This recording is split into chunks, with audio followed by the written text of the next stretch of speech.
Assalamualaikum warahmatullahi wabarakatuh. Kembali lagi di podcast matematika.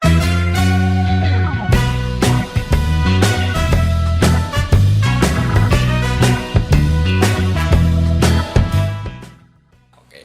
Kali ini di podcast matematika di mata kuliah manajemen pendidikan kita akan membahas tentang supervisi pendidikan. Nah, sebelum kita lanjut membahas supervisi pendidikan, akan saya perkenalkan terlebih dahulu rekan-rekan saya. Yang pertama ada Mbak Roihatul Mufidah, yang kedua dan ada Mbak Erna Faturosida. Oke, sebelum kita lanjut ke pembahasan lebih dalam tentang supervisi pendidikan, saya akan sedikit bertanya tentang apa itu pengertian supervisi pendidikan. Nah, monggo Mbak bisa dijelaskan sih apa itu pengertian supervisi pendidikan? Supervisi adalah pembinaan yang berupa bimbingan atau tuntunan agar dapat meningkatkan kemampuan untuk mengembangkan situasi belajar mengajar yang baik. Nah, supervisi di sini bisa dikatakan sebagai pengawasan.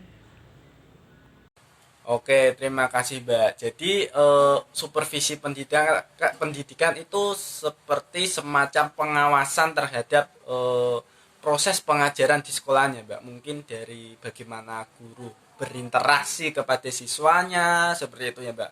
Jadi pengawasan lah mungkin untuk kedepannya nanti pendidikan, proses pembelajaran itu akan dikonsep seperti apa. Oke, terima kasih Mbak.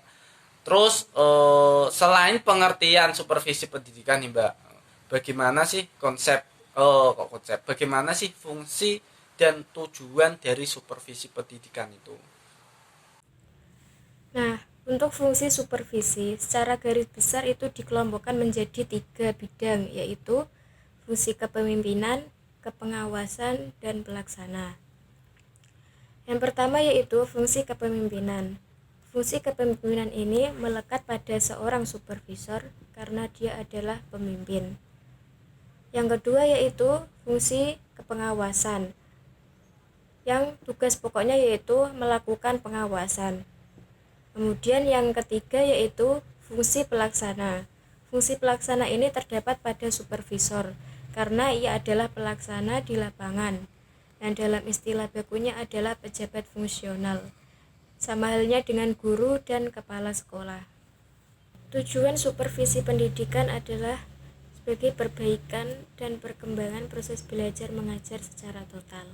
Secara konkret, tujuan dari supervisi pendidikan adalah membantu guru melihat dengan jelas tujuan pendidikan, membantu guru dalam membimbing pengalaman belajar murid, membantu guru dalam menggunakan alat pelajaran modern, membantu guru dalam menilai kemajuan murid-murid dan hasil pekerjaan guru itu sendiri, membantu guru dalam memenuhi kebutuhan belajar murid, membantu guru dalam membina reaksi mental atau moral kerja guru dalam rangka pertumbuhan pribadi dan jabatan.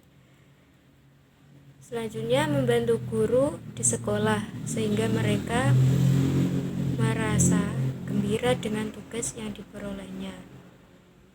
Kemudian yaitu membantu guru agar lebih mudah mengadakan penyesuaian terhadap masyarakat dan cara-cara menggunakan sumber-sumber yang berasal dari masyarakat.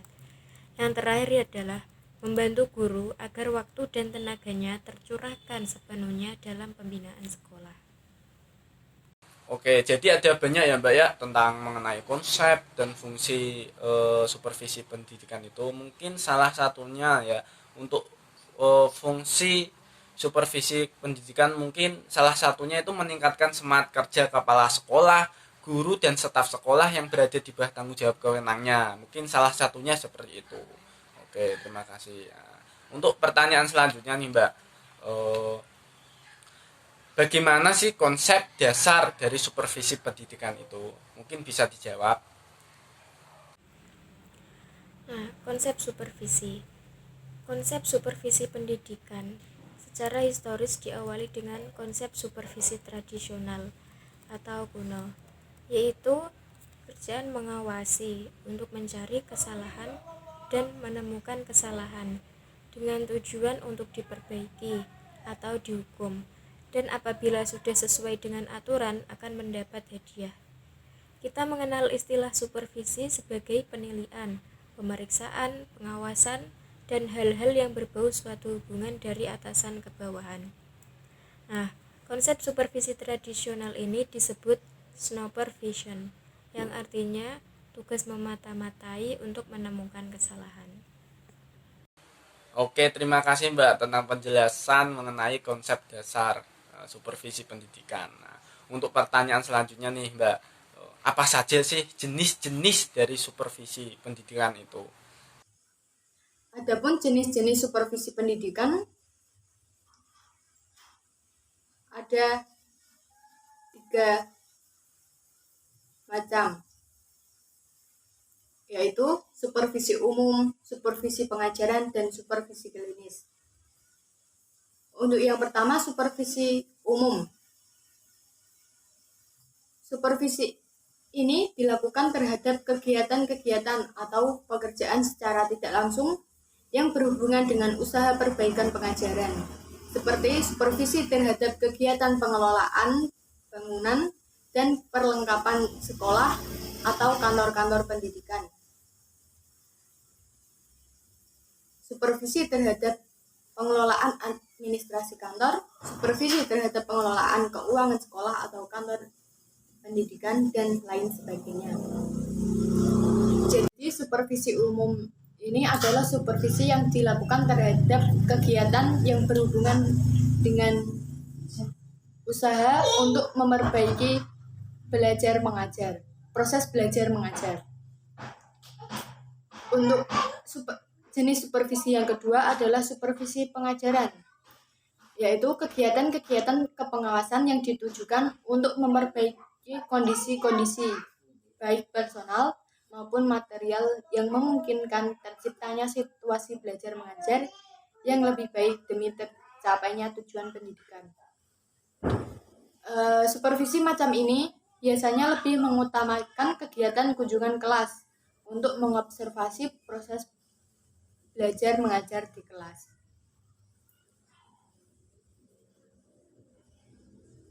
Untuk jenis supervisi yang terakhir adalah supervisi klinis. Pembahasan mengenai supervisi klinis ini dari berbagai buku cukup bervariasi.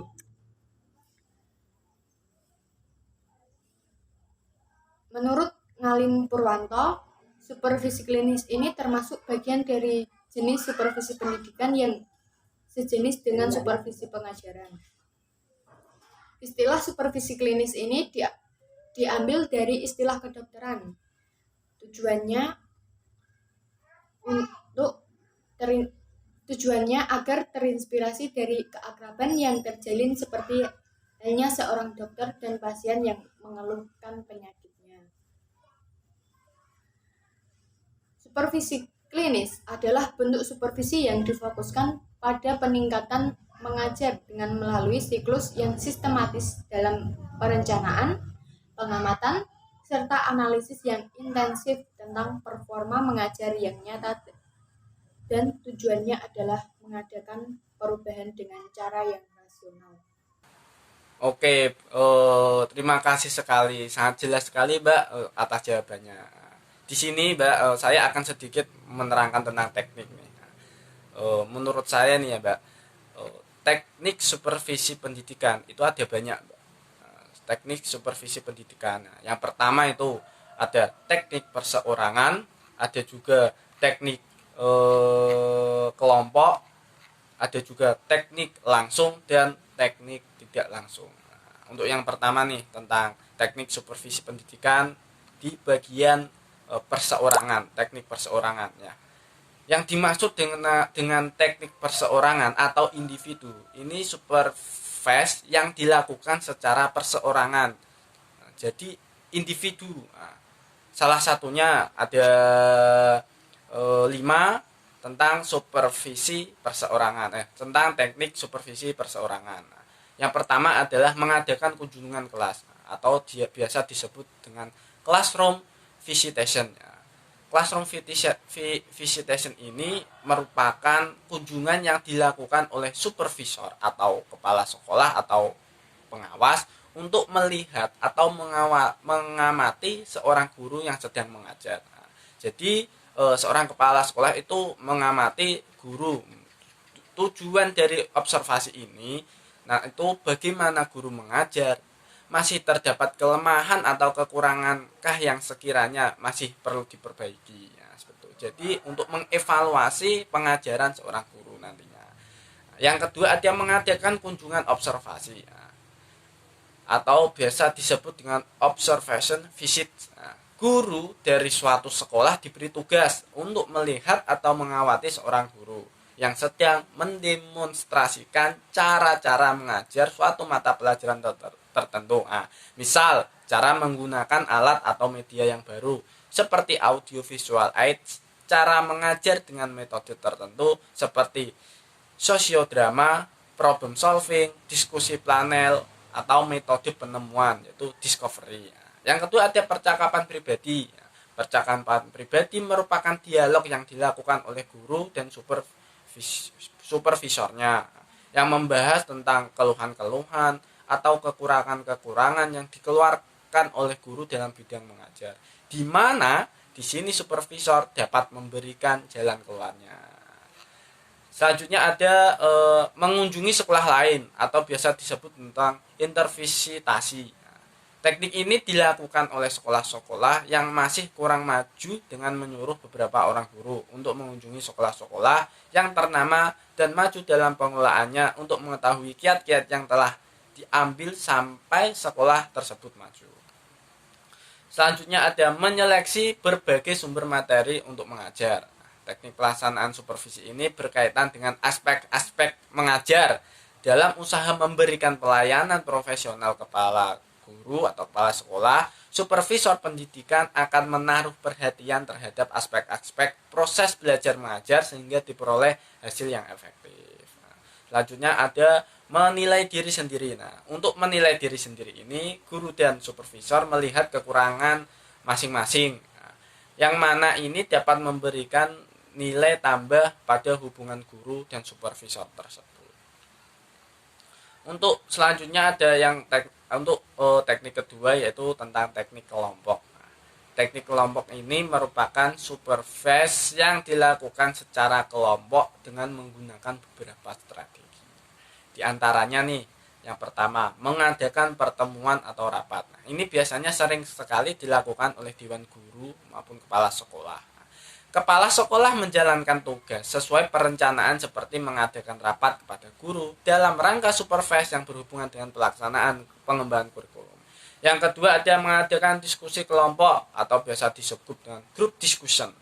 Diskusi kelompok dengan membentuk kelompok-kelompok guru bidang studi berminat mata pelajaran tertentu. Semisal seorang guru matematika memiliki grup sendiri tentang grup guru matematika. Nah, di situ diskusi tentang cara mengajar yang efektif seperti itu, mungkin keluhan-keluhan guru lain, nah seperti itu. Jadi membuat grup tentang mata pelajaran tertentu. Nah, ini disebut dengan group discussion. Nah, selanjutnya adalah mengadakan pelatihan. Nah, selain mengadakan diskusi, mengadakan pertemuan, jadi teknik kelompok di supervisi pendidikan ini juga ada mengadakan pelatihan atau biasa disebut in-service training. Pelatihan untuk guru bidang studi tertentu pada umumnya diadakan oleh pusat atau wilayah. Tugas kepala sekolah adalah mengelola dan membimbing pelaksanaan tindak lanjut follow up dari hasil pelatihan agar dapat dipraktekkan oleh guru-guru. Selanjutnya adalah ada teknik supervisi secara langsung. Untuk supervisi secara langsung ini hampir sama tentang kunjungan kelas, seperti itu kan, secara langsung yaitu secara tatap muka. Teknik supervisi secara langsung dipergunakan ketika guru berada pada tingkat perkembangan yang sangat rendah dalam melaksanakan tugasnya. Yang kedua ada guru tidak memiliki kesadaran pengetahuan atau ketika guru cenderung mematuhi pengawas. Selanjutnya, guru tidak memiliki keterlibatan dalam pengambilan keputusan dan pengawas dilibatkan dalam pengambilan keputusan. Selanjutnya, ketika supervisor memiliki waktu untuk mengadakan pertemuan dengan guru-guru. Yang terakhir, supervisor memiliki komitmen memecahkan berbagai isu, sementara guru tidak. Nah, jadi ketika teknik supervisi langsung itu dipergunakan ketika mungkin komitmen memecahkan berbagai isu itu kurang. Nah, ketika berbagai keputusan tidak menjadi perhatian guru, sementara guru menyukai supervisor membuat keputusan. Nah, jadi dilakukan ketika guru itu vakum atau mungkin kurang ikut memecahkan masalah seperti itu, masih sangat rendah lah dalam melaksanakan tugasnya. Selanjutnya yaitu teknik supervisor secara tidak langsung. Seorang supervisor tidak secara langsung atau indirect method menghadapi atau berhadapan dengan orang-orang yang disupervisi, tetapi mempergunakan berbagai alat atau media komunikasi. Nah, contohnya di masa pandemi ini, kan tidak mungkin kan seorang kepala sekolah kok bertatap muka karena kan sekolah pun online. Bagaimana cara mengawasi proses pembelajaran? Maka melalui mungkin Zoom, media elektronik atau media sosial dan lain sebagainya. Mungkin melalui data-data tentang data-data yang dibuat oleh guru. Nah, biasanya kan ada seperti itu. Nah, jadi supervisi itu memiliki beberapa teknik, banyak teknik sekali. Tidak hanya mengawasi